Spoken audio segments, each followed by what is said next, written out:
There are currently no effective therapies for Alzheimer's disease. As lifespans increase and our population ages, Alzheimer's represents a looming public health problem of immense proportions, one that is also personal. 1 in 3 adults in the United States will die from Alzheimer's or age-related dementia, touching almost everyone as a patient or a caregiver. There are now 46 million people with Alzheimer's disease worldwide. The total societal costs associated with dementia will reach $2 trillion by 2030. Alzheimer's expenses are the greatest direct healthcare cost to the United States economy, greater than cancer and heart disease. New approaches to treat and reverse Alzheimer's disease are needed. Recent studies suggest that Alzheimer's disease disrupts brain signaling and how neurons synchronize. This specific type of neuron synchrony, altered in Alzheimer's disease, is called the gamma rhythm. Sensory information from our environment is critical to how the brain synchronizes and communicates, which aids in our ability to remember loved ones' names, recall what we did last week, and to pay attention to where we put our car keys. Altered gamma rhythms in Alzheimer's disease are due in part to the toxic accumulation of a SNP protein called amyloid beta, resulting in fewer neurons firing in synchrony. Research from the lab of Director Li-Wei Tsai of the Picower Institute for Learning and Memory at MIT has sought to understand how Alzheimer's disease affects gamma rhythms in the brain, under the premise that abnormal neuronal firing populations play a key role in the symptoms of the disease. First, Dr. Tsai's team established that the gamma rhythm amplitude at the 40 Hz range was reduced in mice with Alzheimer's disease, called 5X FAD mice.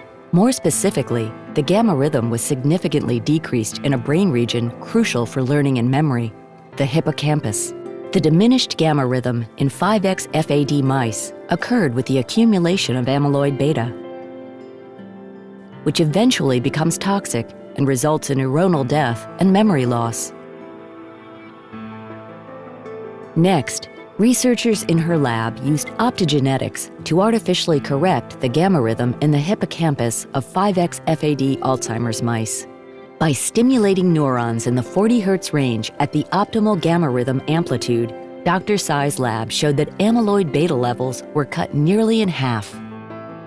Dr. Tsai's team discovered that the 40 Hz optogenetic stimulation to correct the gamma rhythm in Alzheimer's mice activated genes in brain cells called microglia. Microglia are part of the brain's immune system and function, in part, to ingest or clear away microorganisms that might cause disease. Optogenetic stimulation at the 40 Hz range activated microglia to promote the clearance of amyloid beta. To create an effective treatment in humans with Alzheimer's disease, it's ideal to invent a non-invasive technique. To this end, Li-Wei Tsai and her team created a sensory paradigm that uses flickering light to restore the gamma rhythm and to reduce the levels of amyloid beta. 5X FAD Alzheimer's mice were exposed to 40 Hz flickering light, which caused enhanced gamma rhythm neuronal activity and reduced amyloid beta levels by over 50% in the visual cortex. In addition, the 40 Hz flickering light treatment caused microglia in Alzheimer's mice to become more active and dramatically increase in size by engulfing amyloid beta.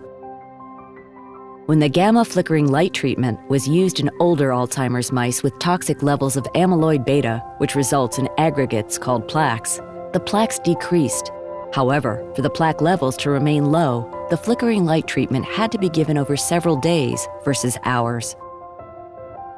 This unique, non-invasive approach might lead to the development of treatments that can affect the disease without the current pharmacological challenges of the blood-brain barrier or unexpected drug interactions. This technique is a big step in finding new and effective treatments for Alzheimer's disease that one day may halt and reverse the symptoms of a disease that impacts so many of us.